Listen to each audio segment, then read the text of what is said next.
Welcome to Real Deal Meetup, Guru Interviews. In every episode, we interview top real estate investors and entrepreneurs across the globe. Listen and learn to earn with insider tips, tactics, and strategies to bring real dealer success into your life. Here to show you how is your host, investor, published author, educator, and fellow Guru, Clifton McKnight. Well, hello again, everybody. This is Cliff McKnight welcoming you to Guru Interviews with Cliff McKnight. Today we have the privilege of having Brittany Calloway come with us to share with you her journey, how she went in 1 year from introducing and feeling out the real estate enterprise industry and grew into independent real estate owner. She does rehab, private lending, and has earned over six figures in a year, in less than a year. So welcome to the line, Brittany. Thank you so much for having me, Clifton. Happy to be here. Excellent. Excellent. Well, just get started. I guess I gave that in there, but tell us a little bit about Brittany Calloway. Yeah, absolutely. So what brought me to D.C., straight out of college, I did a program called Teach for America. So I actually taught in Southeast D.C. in Anacostia for about 2 years.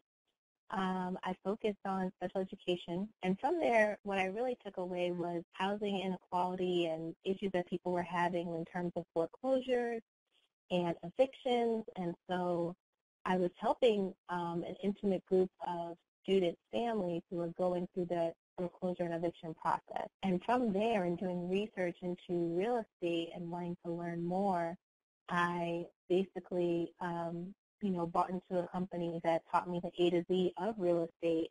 And from there, I opened business, quit my full-time job after teaching. I worked for a university for a year doing their budget analysis and was executive manager to the vice president of the college. From there, I ended up just quitting that job to do this full-time, which has been pretty awesome.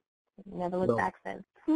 It's exciting. You say you made a decision, you went and got some education, and then you implemented by starting a company and getting some things going, and then turned around and quit your job. Now, that on its surface sounds pretty straightforward. Yeah, that's what I did, but how in the heck did you start making money?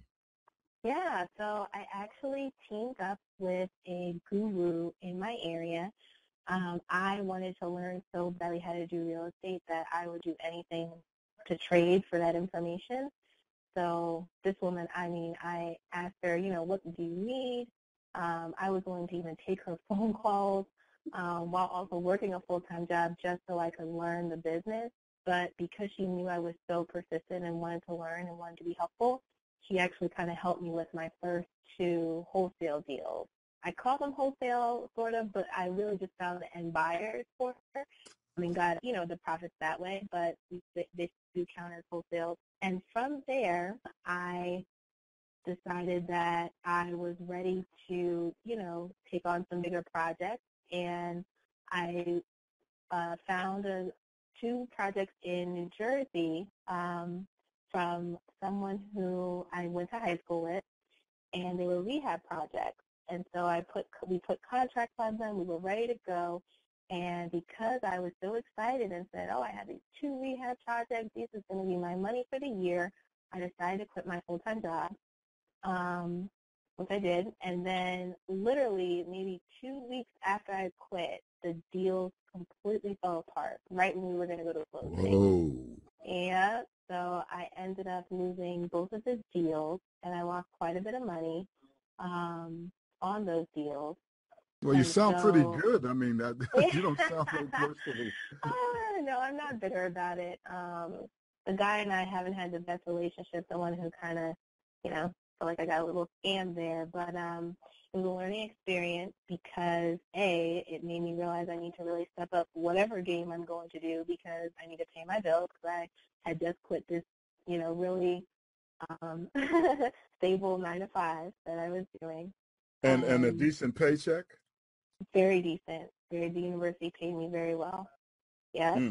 So I had to figure out what I was going to do to supplement that income, which was pretty decent. So, so I wrapped ramped up everything. I was going to RIA meetings. I was talking to lenders. I was talking to wholesalers, really just trying to, leverage on someone else's system. And from there, I did do a couple of JVs to get me started. The JV partnership occurred because I was able to find the money for the deals. That was kind of my niche. So I found the private money, put the private money on the deals that I knew were really good, and then did a JV partnership. From there, I've now scaled up, and we are at 5 projects, counting in my head now, right? 3 in Ohio, 2 in New Jersey, and 6, 1 in Maryland. That's right. I meant to say that in the intro. You actually are operating in all these different locations now, 5, 6 states, and you've only been in business for like a little over a year, or a little under a year, maybe. Yeah. And the reason we're able to do that is because so another one of my strengths, I think I have 2, 2 really good ones. One is raising private funds. I'm really good at getting people's money. And the second one is I'm really all about automation. There are certain things in this business that I just don't like to do, and I'm very clerical and take a lot of time, administrative stuff. So I'm really good at developing the system and outsourcing it to virtual assistants to do. So now we have virtual assistants who are putting in close to, probably 20 good offers that we actually use a day. The leads are a lot more than that, but we probably put a solid 20 on each day. They're answering our phone calls. They're doing newsletters for the private money lenders that are loaning us deals. They, do a ton of administrative work to really help us, and they kind of also do the managing of the rehab virtually as well, which has been really helpful. Wow. Well, Charles Blair talks about automation all the time. To hear someone taking it and putting it into action so rapidly is exciting and amazing. Well, that's exactly where I got the idea from. So I've heard about virtual assistants for a very long time and hired one to just do offers, and then, heard Charles' presentation on different apps and different programs that allow you to automate your business. And from there, I am, now at the point where I'm actually even developing my own product with Charles on like consulting services on how to actually automate your entire business. So Charles has been instrumental in taking me from, just, medium automation to full-blown scaling up. Wow. So, very excited. Oh, guess what, Brittany? We're going to be good friends. My goodness. It's exciting. It is. That is exciting, truly exciting. And I'll tell you, we have listeners at various levels. There are very seasoned investors who have somewhat of a system, but that may be really piqued by your conversation on automation, because it sounds like you're basically taking a good system and putting it on steroids, or just giving it that that rocket launch. And you got a couple of ideas that you can just say right off the top of your head? First thing I think is to actually get offers in. So, I was a person at first who took forever. I was like, I don't know how much the repairs are. I don't know if the property's right. And my partner really told me, just put the offers in. Worst case scenario, you'll be able to negotiate it. So you really need to be doing something. So putting an offer. So that's one of the ways that I would, start getting started and having that automated by having someone, once you know how to do it, go ahead and have a virtual assistant do it. I would also do automation probably, once the leads start really coming in on phone calls. So really being able to have someone take your phone calls, kind of weed out what properties make sense to actually go see, so you're not going traveling to see every property, but you know which ones make sense for you. And, they can kind of schedule appointments with the sellers so that you're able to meet with them and hopefully get a deal going. Wow, that's really, it's clear to me that you have been doing it readily. That just flowed right on out of there. Yeah. Now, the other thing that caught my attention that I think our listeners want to hear about is how did you become so rapidly such an expert at raising funds? What's one of your secrets? You don't have to tell the whole story. Yeah. One of my secrets, I'm trying to think. I have a formula. I really do. The formula I guess I have is, I really do my research on who I'm asking for money. I invite them to my turf and making sure that the presentation is really good. And what I do in that presentation, I don't sell the deal itself. I really sell myself and the company, because the idea is that if everybody focuses on one deal at a time and get caught up, then people start to get worried, people start to get nervous. So I don't do it that way. I really have them buy into me first. And then I let them know, I say, hey, you know what, in the next, 48 hours, I'll find something that matches your criteria. And then I probably already have which deal I know I need to put them on, but they don't know that. You don't want to make it seem like you're urgent to get money. I let people know all the time, I have the money, we don't necessarily need it, but it's great if you invest. This is more about your future, you building your portfolio so that you can start to buy passive income properties and rental properties like myself. You want to really show them what their future could look like from investing with you. And then after that, after that I go ahead and I tell them what the project is, and I give them the documents and say this is the date we need to buy. And it's been pretty successful. So I use the same formula pretty much every time when raising private funds. Well, that's excellent, and I'll tell you, you resonate with me significantly when you talk about essentially showing them how working with you is a benefit and a feather in their cap for them, because I believe in every dealing as much as possible. As you want to make it a win-win. I used to get overboard and sometimes that win-lose, that doesn't work either. But you just want to create an environment where everybody's benefiting. Absolutely, and I should have mentioned that, because one of the real key to the formula is before I even ask for money, I really make sure that I've at least written down at least one thing that I'm going to help that person with their business. So whether they want a realtor, whether they want a recommendation for a virtual assistant, whatever the ask is, I have to do something for them personally, whether it's a, meet and greet email or giving them suggestions for something. But I have to do that first before I can even ask for funds. So, yes, it definitely is how can you help someone else's business first before really even thinking about your own. Excellent. Definitely. Like what you hear? Head over to iTunes and rate and leave a review. Your feedback makes us visible to other gurus and is very much appreciated. If you had to do it all over again, would you have done anything differently?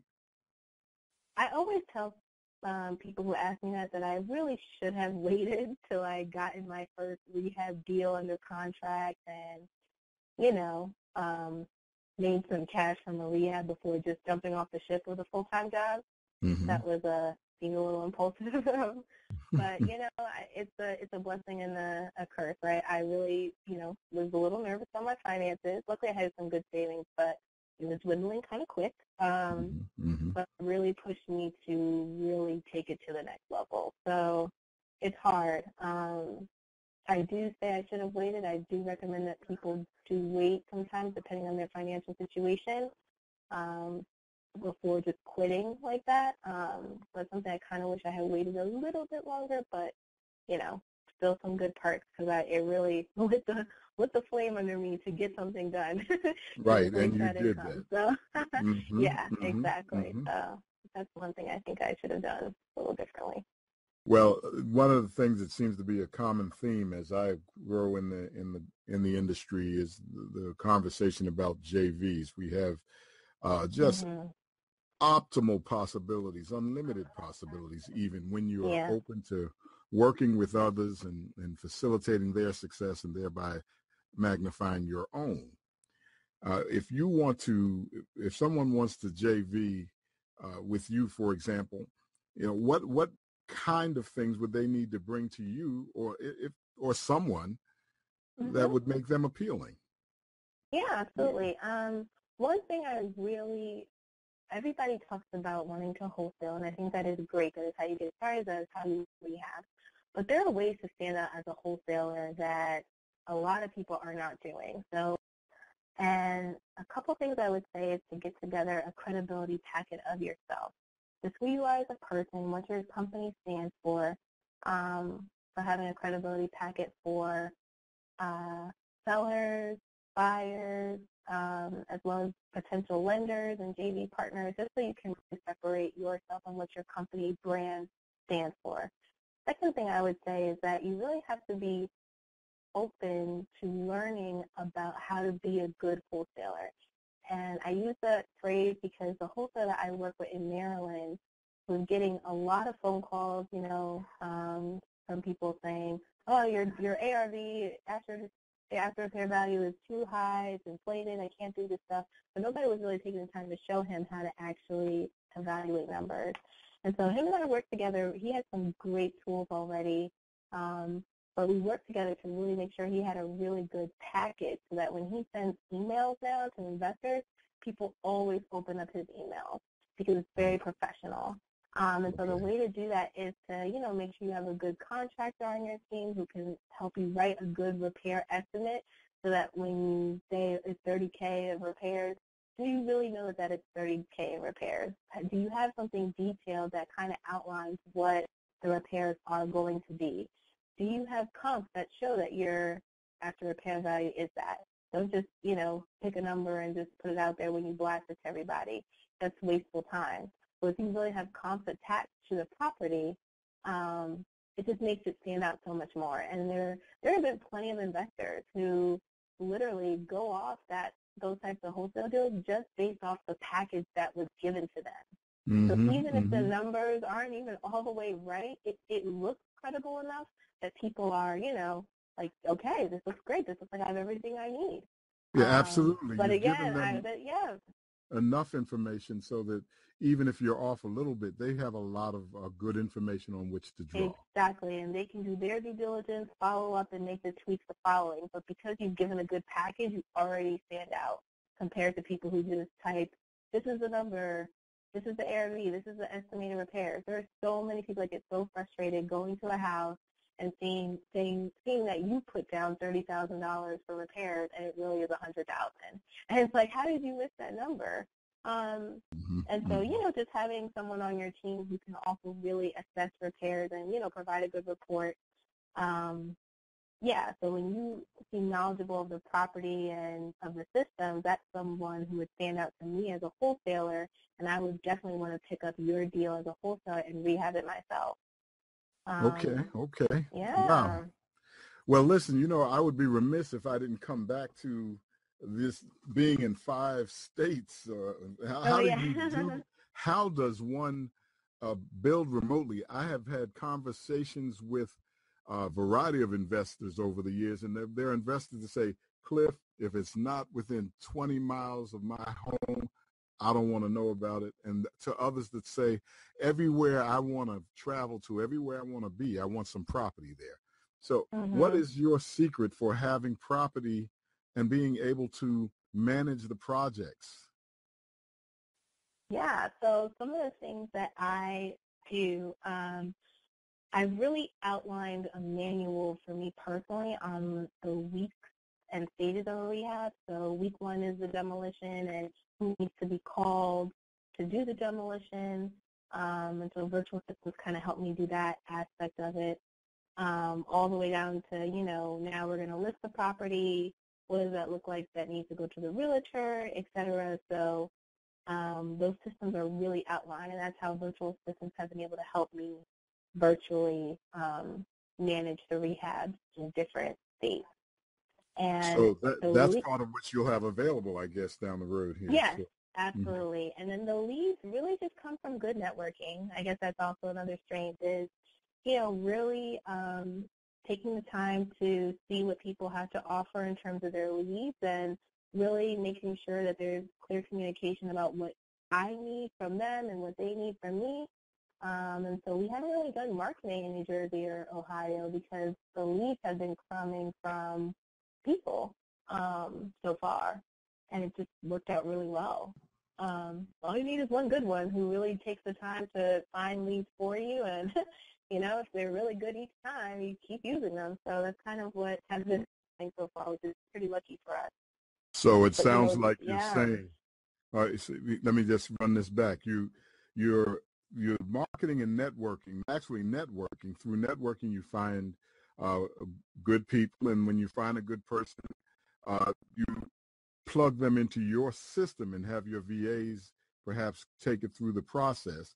But you have someone there that fills in one of your gaps. I guess JV gap might be that they find the deals. They're good at that. Now, in terms of your contractor, you have a contractor in each of these states that is tried and true, or are you doing some experimentation? No, yeah, they're trying to. We basically we use them every time. We've had our share of contractors that haven't been okay, and we do a really good vetting process when picking contractors. We have like 6 critical documents that we kind of walk them through, and there's at least 3 meetings and an interview, so it's very a pretty rigorous process to begin with. But yeah, the contractors that we meet, at the end of the day, these are people too, so we really explain to them why we need the things done that we need. Like if I come to the site, it should always be clean, and that's because if I bring investors, they want to loan on more projects, that's more business for you. And we take our contractors to lunch and dinner and say, what are your goals for the year? How many are you trying to rehab? What's your financial goals? How can we help you reach that? Wow, you are gifted. So really, yes. So really just taking the time to understand what our contractors want and need so that we can make sure that we're helping them reach those goals. And now, the guy in Ohio has told my business partner too multiple times, like, I'm ready to just do you all. Like, just do with you all. Forget everybody else. Like, you guys pay me on time. You ask for what you need very clearly. And we have good business relationships. And so, yeah, he's very much like, if we keep the work going, keep the work coming for him, which is what we're trying to do now. That's why we have 3 projects in Ohio. We're going to keep, trying to get one a month. He's ready to just leave everybody else and just work with us. So really taking the time to develop relationships with people so that, again, just helps your business. Your audio recipe for real estate success. www.duruinterview.com. Yes, you were talking about how you have contractors who just want to spend time just with you now because their experience of working with you has been very positive. Give me a couple of thoughts. You did tell me that you find out what their goals are, and you tell them why they need to keep the area clean or why they need to do some of the things they need to do. I guess to clarify why the timetable is what it is. Is there any last comment on that before we go into real rapid success?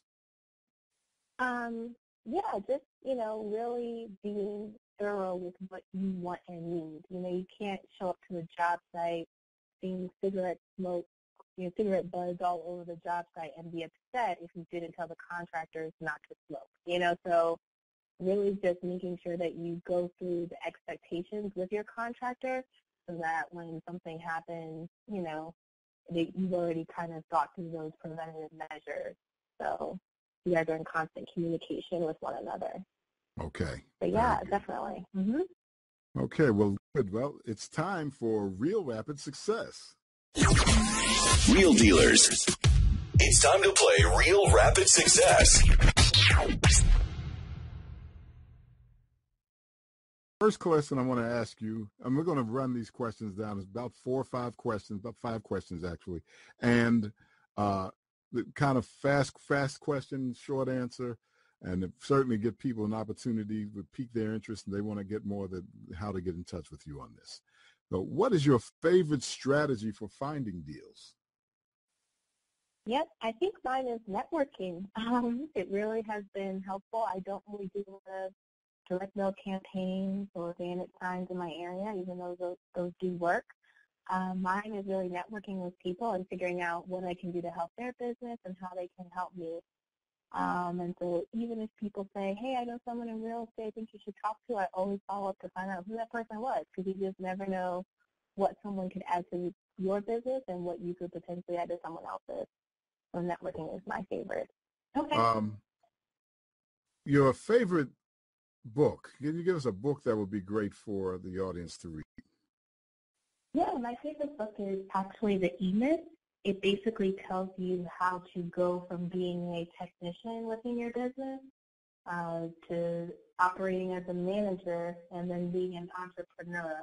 So you start to really let go of those clerical and administrative tasks so that you can focus on your business and how to expand it. Okay, E-Myth. That's Gerber. That's a good one. Yeah. All right. So here's another one for you, and this one kind of really comes deep from me. You may know I wrote the book, If You Can't Calm the Waters, Learn to Ride the Waves. Well, frequently people on their journey will run into that tidal wave or that turbulent circumstance that really sort of knocks them off guard, and it can take some people out. You know, they give up the business or whatever.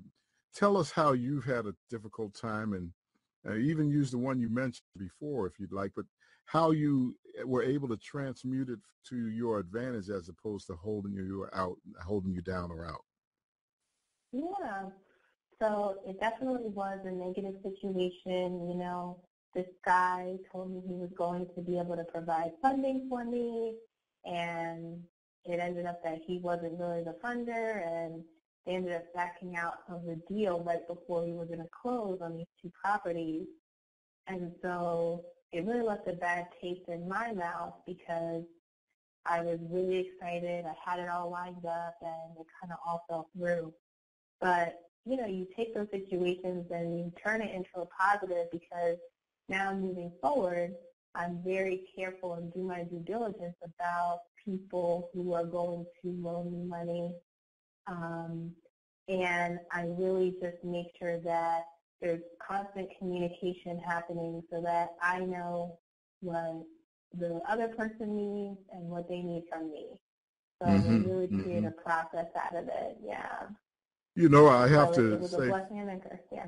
Yeah, well, I was just going to say from the sidelines looking in, it was a huge blessing because now you are the queen of funding. You find funding and it's no problem for you. Yeah, no more hard money lenders, really just private money moving forward. Okay. Well, what advice would you give to anyone wanting to kind of get where you are? There's a question for you. Yeah. Advice that I would give is that one thing is so funny. You know, I just talked to a woman about a week ago talking about Charles, and I said that, you know, I don't understand how Charles gives out so much of his free information. Isn't he afraid that someone like me who takes everything that he says and applies it, isn't he afraid that like we could eventually be in competition? Like we're not in the same market. We're in different markets in Ohio, different markets in Florida. But yeah, like what isn't he nervous? And so the girl said, well, when you think about it, in a room full of 50 people, 30 people are going to actually write down what it was that he said the full correct way from A to Z on how to do something. About 15 people are going to actually research it. Maybe about 5 people will actually look into it and, who knows, even maybe purchase whatever it was to help them. But one person is only going to implement it successfully. So my advice would be to try and be that one person in the room who actually implements it. And you can't get everything because Charles gives away so many things. But if you're going to pick something, make sure you know how to do it from A to Z and implement it right away. That would be my advice. Okay, here's a last question for you because you've given us a great deal. I want to thank you. Do you have like one piece of advice or a resource or a tool that you really want others to take away with them? Yeah, I think to get people started on virtual assistants, they can go to a site called Odesk or eLance in order to find people who they can start outsourcing those, you know, administrative tasks to. That would be my resource. And when using them, virtual assistants, student interns, contractors, lenders, builders, I want people to really have a mindset of something I tell, you know, high school students who ask me, oh, I want to make 6 figures like you do in real estate. How is it possible? And I really have to tell people that I'm not in the business of making money or getting a check. And I have to pause and let that kind of take note and reminisce with people, let that sink in, because I'm actually in the business of helping people. So when I help other people who I work with grow their business, their goals, my business automatically elevates. So I really take the time to put people first, because when people are happy with your service, people will do business with you and refer other people to you. So that would also be my piece of advice when it comes to your mindset, is when you're looking at people, how you can help them first. Yeah. Brittany, thank you very much. I mean, this was really content rich. I mean, everything from the very beginning when you tell people to say, just put the offer in. Yeah. And then you talk about teaching the VAs how to do it and automation. I mean, just from there on in, you just gave us so much. I want to thank you, folks. Be sure you can play this over and over again. Put your pen and paper in hand or computer and whatever you need to do to listen, take notes, and be part of that number one, that one person that takes the insight, the information, and puts it to use. How do they reach you? How can they get in touch with you if they want to, if somebody wants to learn more, maybe even to take advantage of the package you're putting together? Sure. My cell phone number, my business cell phone is 202-888-DEAL. So pretty easy to remember, but in numbers it's 202-888-3325. And then easy to remember. And then my email address is CEO@topnotchpropertysolutions.com. CEO@topnotchpropertysolutions.com. Yep, that's me. We'll talk again. You have been outstanding. This is Cliff McKnight. Thank you so much for having me. Oh, yes. That's all right. Cliff McKnight saying, if you can't calm the waters, learn to ride the waves. We hope you've enjoyed today's shows. For show notes, videos, updates, tools, and resources, plus free Real Deal Meetup membership, visit RealDealMeetup.com, the place where it's awesome to be a guru and not a guru.